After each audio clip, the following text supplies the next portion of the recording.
Welcome back to everyone. In this video I will guide you how to fix when keeps restarting on Motorola Moto G37.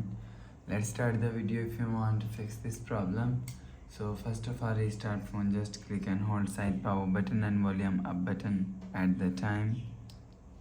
Click on this restart icon. Click on this restart icon. You will see phone is restart. After restarting, enter phone pin. You will see your problem is solved.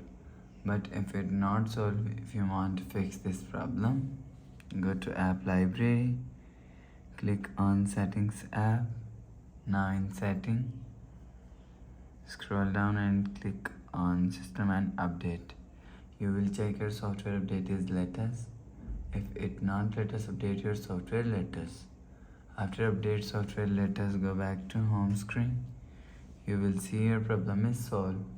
But if it doesn't fix this problem, again click on settings app. Now in settings, scroll down to and click on system and click on reset option. If you want to fix this problem, so click on factory reset, click on erase all data, enter phone pin, click on this icon. You will see your problem is solved. So please subscribe for more new latest videos. Thanks for watching.